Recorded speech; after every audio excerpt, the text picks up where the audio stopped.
আমাদের নবান্ন থেকে যে কমিটিটা করে দেওয়া হয়েছিল, বিশেষ করে রুফটপ রেস্টুরেন্ট নন রেসিডেন্সিয়াল বিল্ডিং এর ক্ষেত্রে, তার আজকে ফাইনাল মিটিং হয়ে গেল, যেখানে একটা এসওপি প্রপোজ হল। সেই এসওপির মধ্যে যেরকম আছে যে আমরা যেগুলো এক্সিস্টিং আছে, নতুন নয়, যেগুলো এক্সিস্টিং আছে তার 50% রুফটপ আমরা অ্যালাউ করব, আর 50% তাদের রাখতে হবে ওই বাড়ির মানুষকে, যাতে রেস্কিউ আমরা করতে পারি। রাস্তার দিকে ওরা রেস্টুরেন্ট করতে পারবে না 50%-এর মধ্যেও। রাস্তার দিকে যেখানে আমাদের হাইড্রোলিক ল্যাডার যাবে, যেখান দিয়ে রেস্কিউ করবে, সেই জায়গাটা খালি রাখতে হবে। দ্বিতীয়ত হচ্ছে যে সিঁড়িটা, যেরকম স্টিফেন কোর্টে হয়েছিল, যে সিঁড়িটার মধ্যে কোলাপসাল গেট আটকে রেখে দিয়েছিল বলে সবাই সিঁড়ির কাছে এসে মারা গেছিল, কতগুলো মানুষ পুড়ে গেছে।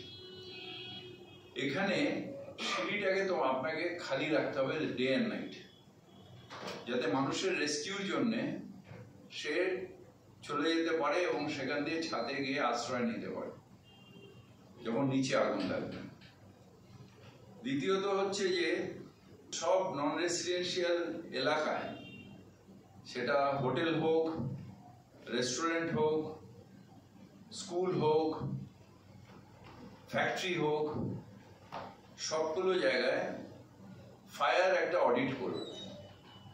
ফায়ার নিজের একটা তৈরি করবে, সেখানে টেন্ডার করবে, করে তার যারা কোম্পানিগুলো আসবে তারা ফায়ার অডিট করে, রেসপন্সিবিলিটি নিয়ে ফায়ার অডিট করে সেটা জমা দেবে ফায়ার ডিপার্টমেন্টে, তবে তার যে ফায়ার লাইসেন্স যেটা বছরে সেটা রিনিউ হবে। সেকেন্ডলি হচ্ছে আমাদের ওই যেখানে রুফটপ রেস্টুরেন্ট হবে সেখানে কোনো ফায়ার চলবে না, মানে সিলিন্ডার রাখা, আগুন জ্বালানো, এগুলো চলবে না। সেখানে তারা ঢাকা জায়গার মধ্যে করতে পারে, ওই ওভেন টোভেন এসব ইউজ করতে পারে, কিন্তু ইলেকট্রনিক জিনিস ইউজ করতে পারে। আর যে 23টা অ্যাক্টের মধ্যে যে প্রোডাক্ট আছে সেটা ছাড়া রেসিডেন্সিয়াল এলাকায়, রেসিডেন্সিয়াল বিল্ডিং এ আর অন্য কোনো অ্যাক্টিভিটিস চলবে না, যেটা অ্যাক্টের মধ্যে যে 23টা আছে। ফায়ার সেফটির জন্য যেরকম আমাদের বলে দিচ্ছে যে এলপিজি এগুলো হবে না, তার জায়গায় মাইক্রো ওভেন, ইলেকট্রিক ওভেন এগুলো করবে। এক্সিস্টিং যে 50% সে এক্সিস্টিং এর জন্য। এরপরে একটা বিল আসবে, সেটায় আমরা একেও বলবো যে ছাদ বিক্রিটা বন্ধ করতে, ছাদটাকে ইউজ করতে as a common area.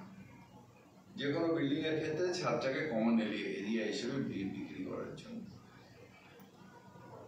Secondly হচ্ছে যে আমরা কাট আউট ডেট দিচ্ছি, একটা ইন্ডেমনিটি বন্ড এখন করে দিয়ে তারা খুলে দিতে পারবে।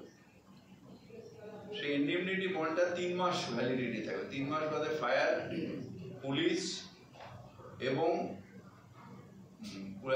পুলিশ আর কর্পোরেশন তারা গিয়ে দেখবে যে কমপ্লায়েন্স হয়েছে কিনা। যদি না হয় তাহলে সেই রেস্টুরেন্ট বন্ধ করার ক্ষমতা থাকবে, সেটা ইন্ডেমনিটি বন্ডে ওদের দিতে হবে। দ্বিতীয়ত হচ্ছে যে আমরা নতুন বিল্ডিং এর ক্ষেত্রে এখান থেকেই আমরা কর্পোরেশন স্যাংশন করার সময় ওটাকে কমন এরিয়া হিসেবে স্যাংশন করব, এবং আইজিআরকেও বলবো যাতে কেউ বিক্রি না করতে পারে পর থেকে। মানে নতুন কোনো বিল্ডিং এর ক্ষেত্রে আর রুফটপ না, এটা কমন এলাকা, সেটা কমার্শিয়াল হোক কি আবাসন, হ্যাঁ কমন এলাকা। আর যেগুলো 50% থাকবে বলছেন, আর যে 50% থাকবে না তারা যারা 50%-এর মধ্যে রেস্টুরেন্ট করতে হবে, 50% ওপেন রাখতে হবে। সেই ওপেনের জায়গায় ছাদের দিকে থাকতে হবে, যাতে যখন হাইড্রোলিক ল্যাডার লাগালে যাতে আমরা রেস্কিউ করতে পারি। ছাদের দিকটা ঘিরে নিল, পেছন দিকে আমার হাইড্রোলিক ল্যাডার গলির মধ্যে গেল না, তাহলে আমার কোনো লাভ নেই। আমার হাইড্রোলিক ল্যাডার যেখানে লাগাবো সেই জায়গাটা খালি রাখতে হবে। আমরা নতুন ক্ষেত্রে যখন প্ল্যান, এটা তো ছিল না আগে, প্রত্যেকটা ভুলের থেকে মানুষের শেখে, এটাও তো আগে ছিল না। এটা এত বছরের পর বছর তো হয়েছে, ছাদ বিক্রি হয়েছে, যবে থেকে কর্পোরেশন হয়েছে তবে থেকে হয়েছে। কিন্তু এখন আমরা নতুন যে প্ল্যানগুলো আসবে সেখানে ছাদটাকে কমন এলাকা হিসেবে ডিক্লেয়ার করবো। ফায়ার ব্যবহারের ক্ষেত্রে যেটা বললেন মাইক্রোওয়েভ বা এগুলো এটা একটু বলবেন মানে মাইক্রোওয়েভ, ওভেন, এগুলো ইন্ডাকশন এগুলো ইউজ করবে যারা সিলিন্ডার উপরে ছাদের উপরে ওঠানো যাবে। আর ধরুন সামনের রাস্তা যদি চওড়া না থাকে, যেখানে ল্যাডার ঢুকতে পারছে, যেখানে ল্যাডার ঢোকানো হয় সেখানে যাতে সিঁড়ি লাগানো যায়। মানে রেস্কিউটা হলো মেন। আমার কাছে প্যাঁচ করে গল্প নয়, মানুষকে বাঁচাতে গেলে যেটা দরকার সেটা করতে হবে। এবং সব থেকে যেটা হচ্ছে সেটা হচ্ছে একটা সিঁড়ি রাখতে, দুটো তো সিঁড়ি থাকবে কমার্শিয়াল বাড়িতে, প্রত্যেকটা বাড়িতে দুটো সিঁড়ি থাকে, কেউ একটা পেছনে লোহার সিঁড়ি লাগিয়ে দেয়।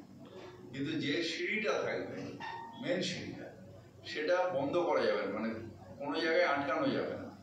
আপনি ওখানে সিসিটিভি ক্যামেরা পুরো লাগিয়ে দিতে হবে। আর আপনি ইচ্ছে করলে সিকিউরিটি রাখেন যাতে গেট থেকে যখন বাইরের লোক না ঢুকতে পারে, যাতে ছাদেও বাইরের লোক যাতে না ঢুকতে পারে।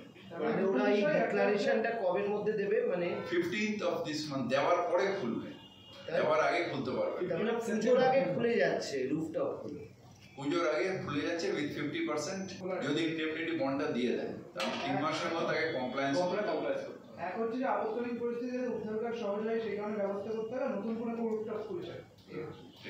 ঠিক আছে, থ্যাংক ইউ। আরেকটা বিষয় হচ্ছে শপিং মলের ক্ষেত্রে, শপিং মলের উপরে তো বড় বড় রেস্টুরেন্ট, সেই ক্ষেত্রে কি আপনাদের কিছু? সব জায়গায় একই জিনিস প্রযোজ্য। Shopping mall is also commercial establishment. আমি আপনাকে বলে দিলাম যে সব জায়গায় একই প্রযোজ্য। শপিং মল থেকেও আমাদের অনেক সময় রেস্কিউ করতে হতো।